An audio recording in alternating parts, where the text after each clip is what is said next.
नमस्कार। News observer के खास कार्यक्रम विशेष में आपका हार्दिक स्वागत है।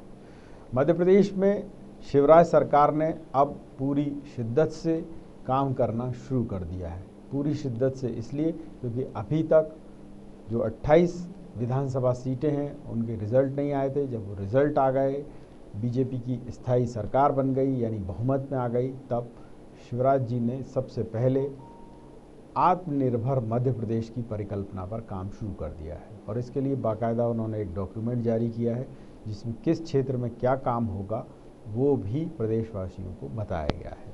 हालांकि विपक्ष की बात करें, कांग्रेस की बात करें तो कांग्रेस ये कह रही है कि इसमें बुनियादी सुविधाओं का कोई जिक्र नहीं है कि बिजली, सड़क, पानी, स्वास्थ्य, शिक्षा, इनमें सरकार आने वाले 3 सालों में क्या जनता को ऐसा देगी जिससे जनता सुखी हो जाए। हालांकि ये विपक्ष का आरोप अपनी जगह है, परंतु अगर विकास होता है अलग अलग क्षेत्रों में तो निसंदेह उससे न केवल रोजगार के अवसर बढ़ेंगे बल्कि जनता को सही मायने में सरकार का होने का लाभ भी मिलेगा।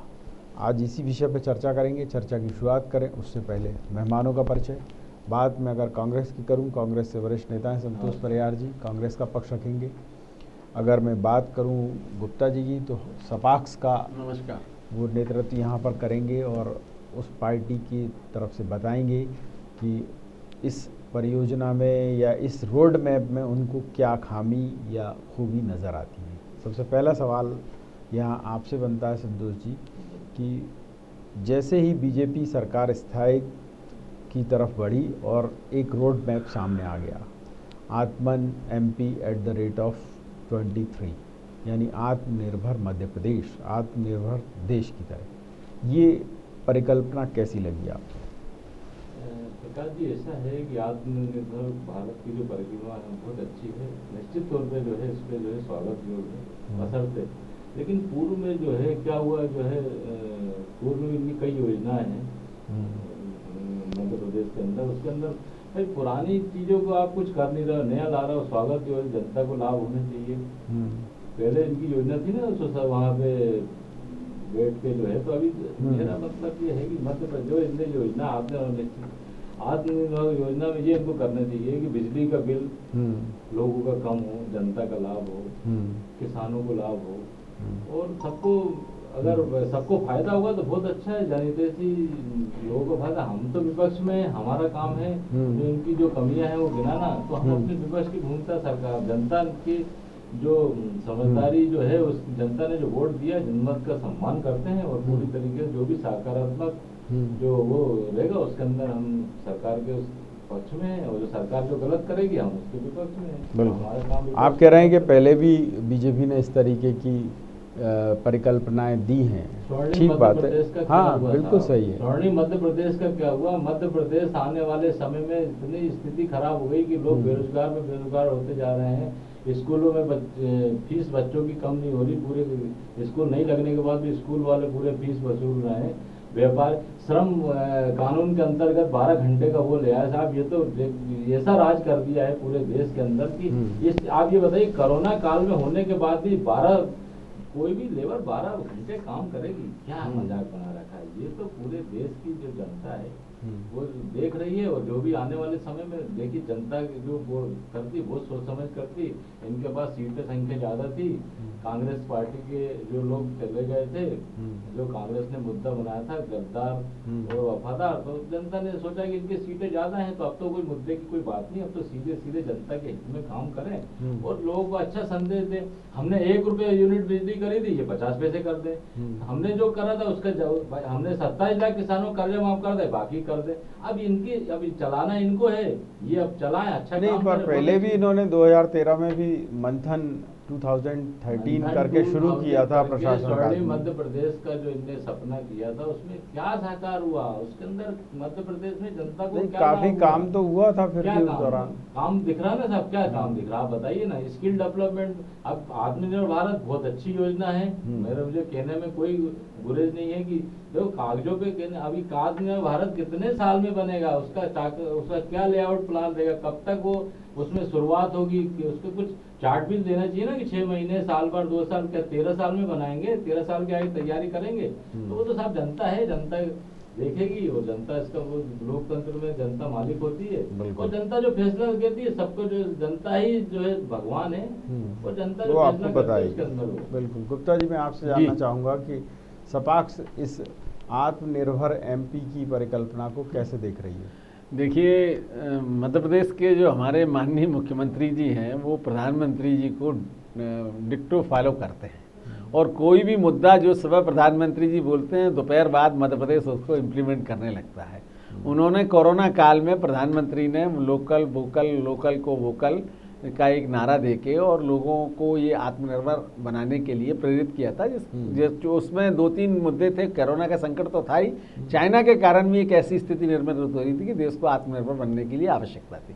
मध्य प्रदेश ने ये जब सरकार दोबारा इन्होंने बना ली कांग्रेस को फोड़ के, और उस दौरान इन्होंने एक वेबिनार आयोजित किया था, जिसमें वेबिनार में जब माननीय मुख्यमंत्री जी कोरोना के अपने आप को पीड़ित बता रहे थे, चिरायु में भर्ती रहे थे, वहाँ से वो भी वेबिनार में शामिल हुए थे।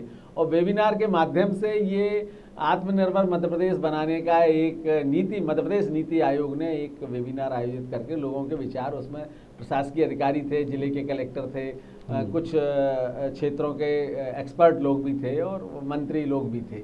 तो उनके जो विचार आए थे, उन विचारों को संकलित करके कल उन्होंने एक पुस्तक प्रकाशित की है, जिसमें आत्मनिर्भर मध्य प्रदेश का एक ढांचा, एक रूपरेखा प्रस्तुत की है। पर मैं इसके पहले पूछना चाहता हूं हमारे माननीय मुख्यमंत्री से, 2009 से 14 के बीच का स्वर्णिम मध्य प्रदेश, फिर 14 से 19 के बीच का, जो इनके हर बार जैसे ही आते हैं वैसे ही एकेडमी में 2-3 दिन का बढ़िया वर्कशॉप करके और पूरा एक आत्मनिर्भर रोड मैप तैयार करते हैं। और उसमें क्या कार्रवाई होती है, ये मैं समझता हूँ सरकार के मुखिया को सबसे पहले ये देखना चाहिए कि मैंने पिछले 14 सालों में, 15 सालों में हमारी सरकार ने कौन कौन से ऐसे संकल्प लिए थे जिनको अभी तक हम इम्प्लीमेंट नहीं कर पाए। इस मामले में मैं भारत सरकार की तारीफ करूंगा कि रेलवे के जितने प्रोजेक्ट थे, सड़कों के जितने प्रोजेक्ट थे, उन्होंने नए बाद में मंजूर किए, पहले वो पुराने प्रोजेक्टों को पूरा करना है। तो मध्य प्रदेश के मुख्यमंत्री जी भी लगातार, शिवराज सिंह जी 13 साल पहले रहे, फिर 1.5 साल का पीरियड कांग्रेस का चला गया, अब उन्होंने दोबारा, लेकिन मैंने जो इनका विजन डॉक्यूमेंट देखा उसमें कहीं भी उन पुरानी किसी भी प्रोजेक्ट को उसमें प्रोजेक्शन नहीं किया है। अब उन्होंने शुरुआत अधोसंरचना में चंबल एक्सप्रेसवे की बात की। चंबल एक्सप्रेसवे का मामला पिछले 4 वर्षों से चल रहा है और चुनाव के पहले तो नितिन गडकरी जी के साथ और जाने कितने इन्होंने इस तरह के वो किए, लेकिन इसके बावजूद भी चुनाव के पहले ये उस कार्यक्रम का भूमि पूजन या शिलान्यास नहीं कर पाए। अब उन्होंने उसमें 3 साल का समय दिया है कि हम 3 साल में चंबल एक्सप्रेसवे बनाएंगे। वहाँ मूल मुद्दा सरकार ये चाहती है कि वहाँ जो ज़मीनें हैं, एग्रीकल्चर भूमि है, वो बदले में जो दूसरी भूमि सरकारी है वो किसान ले लें। लेकिन श्योपुर जिले से लेके बीरपुर, विजयपुर तक मुरैना जिले का कुछ हिस्सा, श्योपुर जिले का हिस्सा है कि किसान सरकारी ज़मीन के बदले में सरकारी ना लेकर वो तो मुआवजे की मांग कर रहे हैं। तो इसके कारण वो अभी तक जमीन अधिग्रहण का ही काम पूरा नहीं हुआ। जब तक जमीन, इसके पहले एक और वहाँ का जो सबसे बड़ा प्रोजेक्ट है वो छोटी रेल लाइन बंद हो गई है। छोटी रेल लाइन वहाँ से एक इकोनॉमी थी। 1925 में ग्वालियर स्टेट में जब सूखा पड़ा था, तब सिंधिया राजवंश ने उस श्योपुर, ग्वालियर से श्योपुर तक छोटी रेलवे लाइन चलाती थी, जिससे लोगों का एक आजीविका चलती थी और लोग चलते थे उससे। और अब उसको भी इन्होंने कन्वर्ट कर दिया। पिछले 2014 से 19 के बीच में नरेंद्र सिंह जी तोमर जब वहाँ से चुने गए, तब उन्होंने साहब रेलवे से वो मंजूर हो गया, लेकिन उसका पैसा भी आ गया, बल्कि वो पैसा अब वापस मांग रहा है रेलवे, क्योंकि वो जमीन अधिग्रहण का जो पैसा आया उसमें वहाँ का प्रशासन, मुरैना या श्योपुर का प्रशासन अभी तक जमीन का अधिग्रहण नहीं कर पाया, तो वो रेलवे का प्रोजेक्ट भी नहीं हो रहा। तो ये आपने बहुत सही बात कही। इस तरह की परिकल्पनाएं करके हम, ठीक है, एक बुद्धिजीवी तबके को ये बता दें कि साहब अरे ये एक वर्कशॉप है, ये विजन है। मैं एक और आपके सामने बात रखना चाहूंगा। 2003 में जब दिग्विजय सिंह जी की सरकार गई थी, तब उन्होंने बहुत सारे एनजीओ को मिला के दिल्ली में एक बहुत बड़ा कार्यक्रम किया था और मध्य प्रदेश के आम व्यक्ति के लिए उन्होंने एक नया डॉक्यूमेंट प्रस्तुत किया था। वो सरकारें आई, वो कहीं चली गई। तो सरकार के पैसे का, जो टैक्स पे ही लोग जो पैसा सरकार में देते हैं, उसका मिसयूज ना हो। आप विजन बनाएं, डॉक्यूमेंट बनाएं, लेकिन उसको इम्प्लीमेंट करें। उस पुस्तक में कई सेक्टर में समय सीमा नहीं दी है कि हम कब पूरा करेंगे। तो भाई आप ऐसा विजन डॉक्यूमेंट क्यों बना रहे हैं जिसमें आपने टारगेट, जब आप 3 साल का डॉक्यूमेंट आपने बनाया है तो 3 साल में जिनको आप वास्तव में धरातल पर उतार सकते हो आप उनको इसमें शामिल करें। और इकोनॉमिक वाइबिलिटी देखें।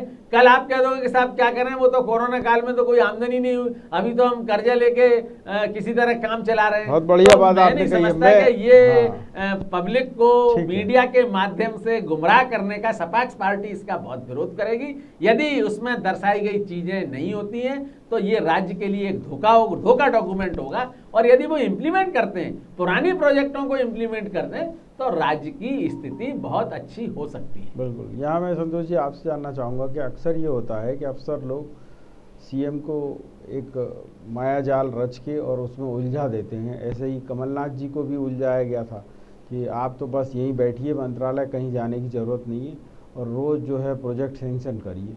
तो शुरू में तो काम अच्छा चला, फिर बाद में ये पता चला कि अफसरों ने उनको इस कदर उलझाया कि वो न कार्यकर्ताओं से मिलते थे, ना मीडिया से मिल पाते थे और न जनता से मिलते थे। तो आपने उनका भी हश्र देखा।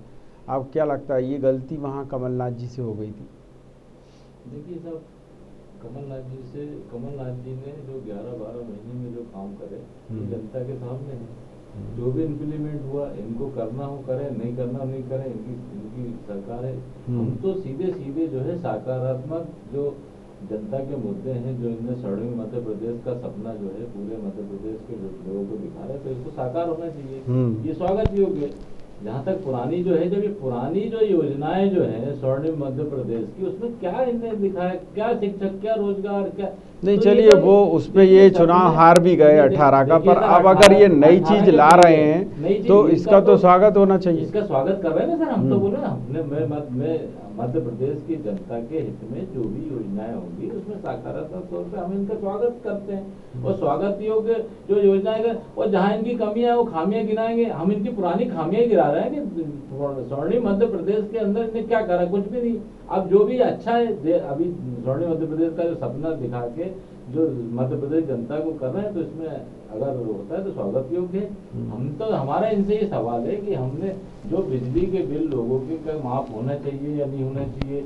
जो हमने 1 रुपए यूनिट जो बिजली दी थी उसमें 50, मतलब आप क्या चाहते हैं कि मतलब रोड मैप होना चाहिए ना। हम क्या तो चाहते हैं, हम तो चाहते हैं कि जो किसानों के जो 27 लाख कर्जा, खैरात बंद होनी चाहिए प्रदेश में सरकार के पैसे की। नहीं, खैरात सरकार, खैरात वो किसानों के चक्कर में पूरा प्रदेश रहा हुआ है।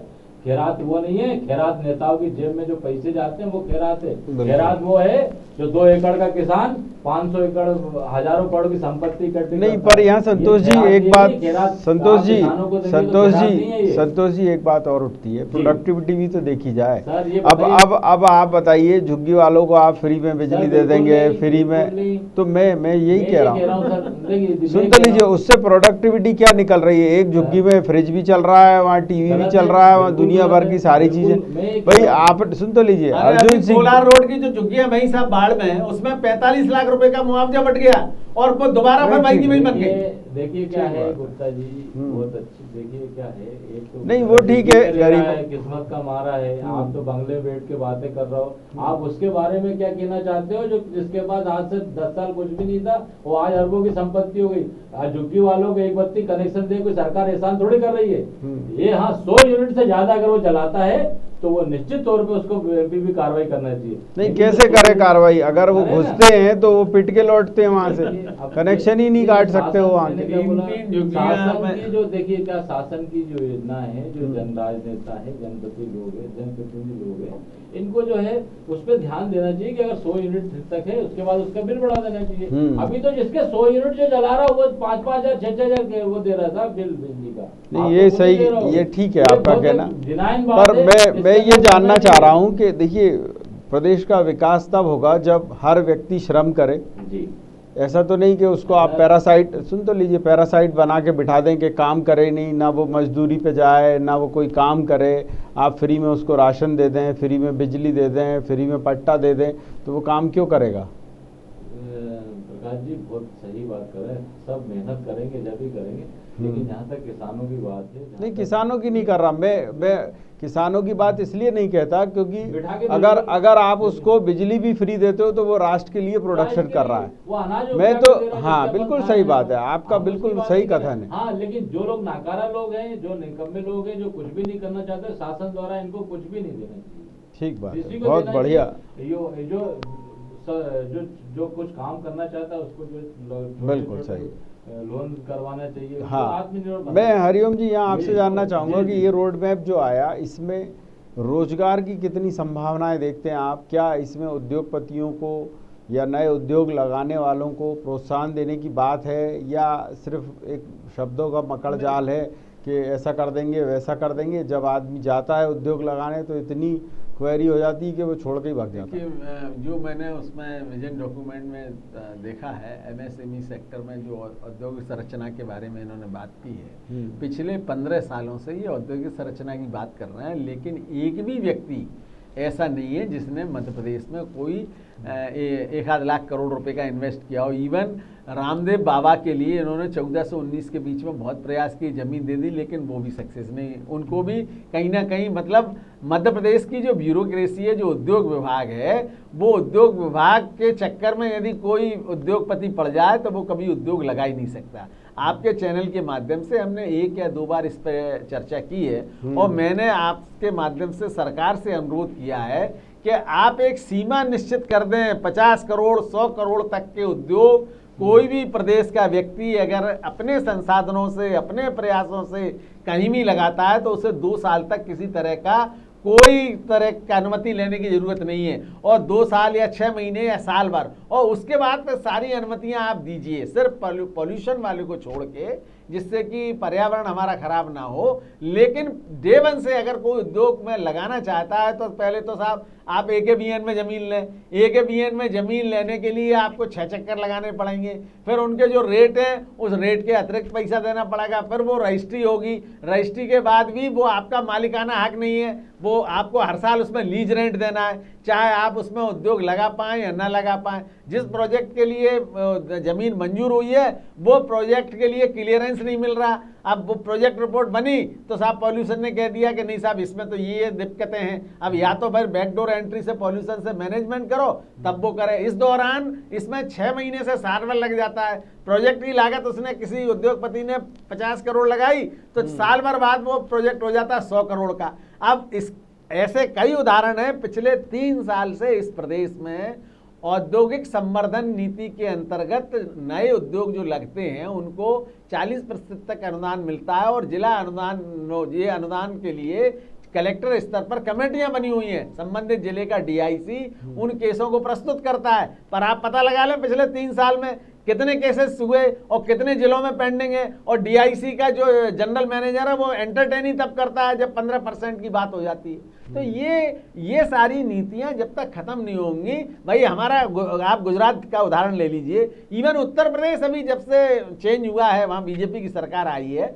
जिस तरीके से बड़े बड़े उद्योग आए हैं, तो मध्य प्रदेश के इस वर्तमान में जो चुनाव चुन के पुराना ही नेतृत्व अब आया है, शिवराज सिंह जी को पिछले 10-12 साल की गलतियों को अपने को उनको रिव्यू करना चाहिए और इसमें फ्रीडम देना चाहिए और ऐसे अधिकारियों को बैठालना चाहिए जो डिलीवरी सिस्टम में कहीं ना अवरोधों को समाप्त कर सकें। आप सिंगल विंडो का बात कर लेते हो, 3 दिन में अनुमति देने की बात करते हो, 7 दिन में, लेकिन वास्तव में कभी मॉनिटर किया कि 3 दिन में या 7 दिन में? जिस तरीके से आप देख रहे हैं, अगर ये रोड मैप बना है तो क्या इसमें वो चीजें अभी भी कुछ नहीं सर, हल नहीं की गई हैं? 2-4 दिन शामिल जरूर सब की हैं, लेकिन 2-4 दिन ये पब्लिसिटी होगी और उसके बाद फिर वही लीक ढर्रे पे वैसा चलने लगेगा। और अभी तो जो इकोनॉमी है वो इतनी खराब है कि जो उद्योगों को कह जरूर रहे हैं, भारत सरकार जो एड ऑन कर रही है, भारत सरकार की योजनाओं में जो पैसा आ जाए वो भले ही मिल जाएगा, लेकिन ना तो बैंकों से भी कोई तालमेल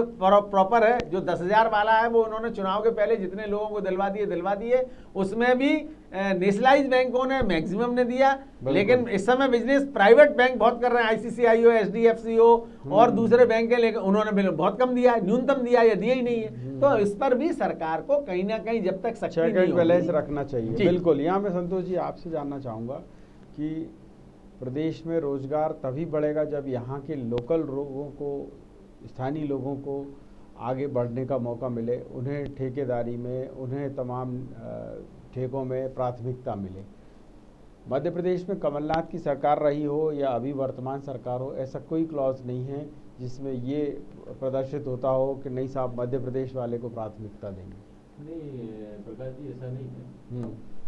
जो जहाँ तक जो ठेके की आप बात करें तो मध्य प्रदेश में जो ठेके जो होते हैं तो जो यहाँ रजिस्टर्ड रहता है वही टेंडर डाल सकता है। लेकिन ये जरूर होता है कि ये बड़े बड़े जो ठेके होते हैं ये मध्य प्रदेश के जो हमारे कॉन्ट्रैक्टर हैं वो भी कर सकते हैं, लेकिन ये जानबूझ के उसको गुजरात का, दिल्ली का, बम्बई का बुला के ये उनका हक छीनते हैं। वो लोग यहाँ के कॉन्ट्रैक्टरों से पेटी में काम कराते हैं, मतलब करते यहीं के लोग हैं काम, करते यहीं के लोग पर नाम उनका होता है। नाम उनका होता है। जैसे मेट्रो की बात करूँ, मेट्रो में जो है मेट्रो में काम चल रहा है, ठीक है, यहाँ की पार्टी को मिला, बहुत अच्छी बात है, क्योंकि हमारे मध्य प्रदेश में रोजगार मिलेगा।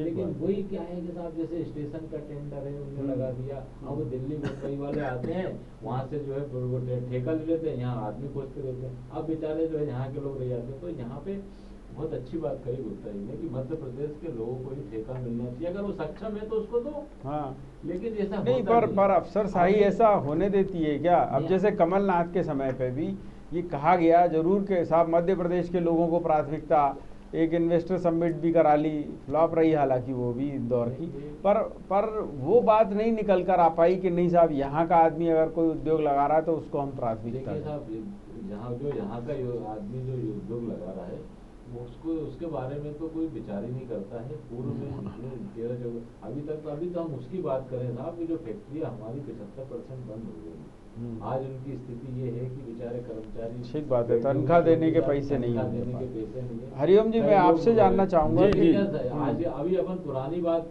भाई 15 पर जो बंद हो गई, कम से कम उनको सब्सिडी देके जिंदा कर दो, कम से कम रोजगार तो मिलेगा। ठीक बात तो आएगा, बनेगा, चलेगा, 10 साल 5 साल लगेगा, पुराने लोगों को जिंदा कर दो। 10,000 वाली जो बात करें, 10,000 से बेचारा जो है रेवड़ी वाले जो छोटे छोटे रोजगार है, इनकी आजकल तो क्या है कि वो बना हुआ है आधार कार्ड, तो आधार कार्ड के आधार पे 10,000 तो सबको दिया जा सकता था नीचे। बिल्कुल, मैं यहाँ हरिओम जी आपसे जानना चाहूंगा कि ये जो MSME की बात होती है, सूक्ष्म लघु उद्योगों की बात होती है, क्या वाकई माहौल तो फ्रेंडली है कि लोग छोटे छोटे उद्योग लगाएं, छोटा छोटा बिजनेस करें तो उसको सरकार प्रोत्साहन देती हो?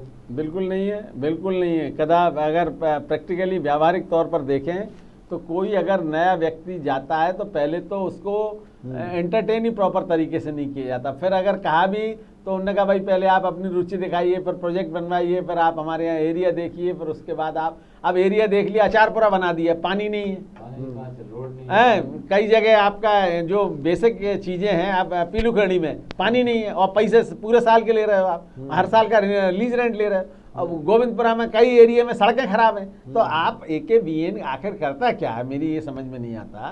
तो आप अगर आगे का डेवलपमेंट जो हमारे साथी, देखिए आपने देखा होगा अर्जुन सिंह जी रहे हो तो उन्होंने 2-3 बड़े सेक्टर डेवलप कराए थे जी, चाहे मंडीदीप हो, चाहे पीलूखेड़ी हो या मालनपुर हो, इन इलाकों को तभी पहचान मिली, पीथमपुर को भी। जी जी, तो मैं वही कह रहा हूँ कि कई सक्सेस भी हो गए उसमें, सभी सक्सेस हुए लगभग, पर क्या बात की सरकारों ने उतने खुले हृदय से काम नहीं किया या देखिए सिंह जी के साथ ही वो नीति किसी बड़े एरिया में जब कोई इंडस्ट्रियल एरिया डेवलप होता है, जैसे मंडीदीप सफल हुआ, HEG एक बड़ी फैक्ट्री आई और जो आज भी कंटिन्यू कर रही है, और वो किस तरह का 100% पॉल्यूशन वाली फैक्ट्री है और वो बहुत ज़्यादा मतलब 60 से 100% जिसमें प्रॉफिट वाला काम है वो वाला काम करती है। और उसके सराउंडिंग जितनी आप सर्वे कर लीजिए, मैं तो खुद स्वयं वहाँ रहा हूँ, जितने उसके सराउंडिंग फैक्ट्रियां हैं वो 3 बार बंद होके बदल चुकी हैं। इवन प्रॉक्टर गैम्बल उसके बाद में बड़ी थी, वो भी बंद हो गई, और आसपास सैकड़ों यूनिट थी वो बंद हो गई। तो मेरा इस सरकार से इस विजन में ये अनुरोध है कि आपके पास डाटा है, AKBN है हर इंडस्ट्रियल ग्रोथ सेंटर में, वहाँ जो इंडस्ट्री सिक हो गई हैं, बंद हो गई हैं पिछले 10 सालों में, 5 सालों में, उनकी एक स्टडी कराई जाए, उसके लिए NGO, और उनके क्या कारण थे, क्यों बंद हुई, क्या वास्तव में उन्होंने शासकीय धन का अपव्यय तो नहीं किया, अगर किया है तो आप उन पर कार्रवाई करें और दूसरे लोगों को अलॉट करें। और यदि पर मैं ये जानना चाह रहा हूँ कि बेसिक सुविधाएं जैसे सड़क जी, सड़क, पानी, बिजली और पानी जी। तो क्या बिजली सस्ती मिलती है इंडस्ट्रियल? बिल्कुल नहीं मिलती, बिल्कुल नहीं मिलती साहब, कतई नहीं मिलती सब।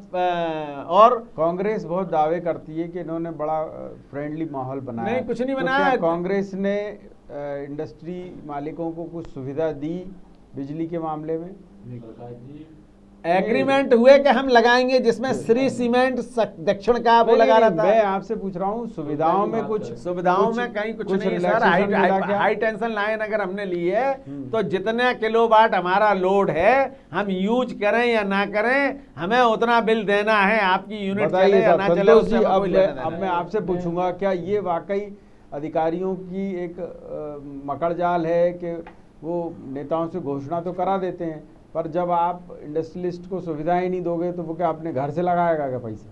देखिए क्या है प्रकाश जी, हाँ। इंडस्ट्री को निश्चित तौर पे सुविधा देना चाहिए। और सबसे बड़ा ये नहीं, मैं आपकी सरकार के बारे में पूछ रहा हूँ। हमारी आपने सरकार- अच्छा किया कि घरेलू देखिए- उपभोक्ताओं की बिजली कम कर दी, पर जैसा कि अभी बता रहे हैं गुप्ता जी कि आपकी सरकार हो या बीजेपी की सरकार हो, छोटे उद्योगों के लिए, बड़े उद्योगों के लिए कोई रिलैक्सेशन ही नहीं है और महंगी बिजली दे रहे हो उनको तो आप। नहीं, तो ऐसे में कोई आदमी क्यों रोजगार देगा, क्यों अपना उद्योग धंधा चलाएगा? मैं तो प्रकाश जी जो बात कर रहा है, निश्चित तौर पे जो व्यापारियों के लिए कुछ नहीं है। व्यापारियों के लिए केवल गुड़की के आदेश आते हैं बैंकों से। व्यापारियों में एक इंस्पेक्टर जाता है AKBN का, वो अलग से वो दुकान चला रहा है। तो व्यापारी की स्थिति बहुत खराब है। व्यापारी कोई भी फैक्ट्री लगाता है, अभी आप बोल रहे थे कि नहीं, तो ये मंदी का कारण यही है क्या? सुनिए ना, मैं हाँ। अभी गुप्ता जी ने तो बहुत आराम से कह दिया कि उसने कोई शासकीय धन का उपयोग नहीं किया। फैक्ट्री कोई लगाता है तो प्रकाश जी, आप कोई भी लगाता है तो 50 से 60% उसकी खुद की पूंजी जमीन बेच के, मकान बेच के फैक्ट्री चालू करता है। कोई भी बैंक जो है जो लगाता है उसका 50% लोन करता है। और लोन के अंदर स्थिति ये रहती है कि लोन में अगर आपने 2 किस्तें नहीं जमा करी, तीसरे में नोटिस आ जाता है और 6 महीने में उसको जो है बिकने का वो हो जाता है। तो व्यापारी लूटा पिटा रहता है, हर जगह लूटा हुआ है व्यापारी ने। तो मैं यही तो कह रहा हूँ, क्या कमलनाथ जी ने ये नहीं देखा? आप देखिए प्रकाश जी, नहीं, मैं सबके बारे में बात कर रहा हूँ, इसीलिए मैं आपसे पूछ रहा हूँ। 2000 जिसकी मैं जो पूछना चाह रहा हूँ, सुनिए तो सही संतोष जी, इन्होंने जो गलती की उसका परिणाम 18 में भुगत लिया था। मैं तो ये कह रहा हूँ क्या 1.25 साल में इंडस्ट्रियलिस्ट के लिए कुछ ऐसा हुआ कि लगे नहीं साहब इनने सस्ती कर दी बिजली? इंडस्ट्रियल के लिए जो सबसे बड़ा जो काम कमलनाथ जी ने जो काम करा था बिल्डरों के मामले में, एक जगह आप जो है रजिस्ट्रेशन कराइए। नहीं, ये अब नहीं बात नहीं, रिकॉर्ड है, ऑन द रिकॉर्ड है, फालतू बात नहीं, रिकॉर्ड है। आप बोलेंगे तो मैं आपको दिखा दूंगा। आप अपनी बात को फालतू कहें या नहीं, मैं तो इतना, मैं आपसे जो कहना चाह रहा हूँ वो ये है, यहाँ इंडस्ट्रियलिस्ट की बात हो रही है, अभी बिल्डर्स की बात नहीं हो रही है। मैं आपसे जो कहना चाह रहा हूँ वो ये है कि नियमित जिससे रोजगार मिलता है वो है इंडस्ट्री। अब मैं इंडस्ट्री की बात कर रहा हूँ कि 15 महीने में जब आप झुग्गी वालों को फ्री में बिजली दे रहे हो, तो जो प्रोडक्शन कर रहा है, जो रोजगार दे रहा है लोगों को, उसके लिए सरकार ने कुछ किया? देखिए, हाँ या ना? पावर सब्सिडी का प्रोविजन था साहब, लेकिन पावर सब्सिडी नहीं मिल रही। और सेल टैक्स सब्सिडी पहले मिलती थी, जब से GST आया वो भी खत्म हो गई। GST की मार से तो बहुत सारे व्यापारी खत्म हो गए। चलिए ठीक है। 18% सेंट्रल जो नहीं, मैं आपसे, मैंने जो सवाल पूछा वो मिला या नहीं मिला? मैं आपको, देखिए आपने पूछा कि आपकी सरकार, हमें बहुत कम समय मिला था तो कर नहीं पाए। चलिए, मेरे पास चर्चा का समय कम था, कम है, सुनिए सही, कम था, तो इस वजह से मैं थोड़ा सा वाइंड अप कर रहा हूँ इसको। मैं ये भी आपसे जानना चाहूँगा हरिओम जी अंतिम, कि ये रोड मैप जो बना है, क्या आपको लगता है कि अब ये सफल हो पाएगा? पुरानी गलतियों से कुछ सबक? यदि इच्छा शक्ति प्रबल है और उन्होंने यदि उसमें 3 साल का संकल्प लिया है और उसकी मॉनिटरिंग वास्तव में एग्जीक्यूशन के हिसाब से करेगी, अगर प्रशासन उनको सहयोग करेगा और सिर्फ राजनीतिक दृष्टिकोण से अगर बात होगी तो कुछ नहीं होगा। प्रशासनिक दृष्टि से यदि मुख्यमंत्री जी बहुत अच्छी बात आपने कही है, और यहाँ हमारे दोनों मेहमानों ने यही बात कही है कि अगर प्रदेश में रोजगार बढ़ाना है, आत्मनिर्भर बनाना है MP को, तो पहले तो यहाँ के लोगों को महत्व देना होगा कि वो उद्योग धंधे लगाएं, वो आगे बढ़ें, बजाय इसके कि बाहर के लोगों को प्राथमिकता दी जाए। पर ये तभी संभव हो पाएगा जब अधिकारियों के पेंच जो हैं वो कम हो जाएं, क्योंकि होता यही है कि नेता घोषणा तो कर देते हैं परंतु अधिकारी उसे पूरा नहीं होने देते, और ऐसे में लाभ मिलता है प्रदेश के बाहर के लोगों का, और मध्य प्रदेश का व्यक्ति वैसे ही बेरोजगार रहता है। न्यूज़ ऑब्जर्वर के खास कार्यक्रम विशेष में इतना ही, लेकिन यहाँ बेबाक खबरें जारी रहेंगी। आप देखते रहिए न्यूज़ ऑब्जर्वर यानी सिर्फ खबर।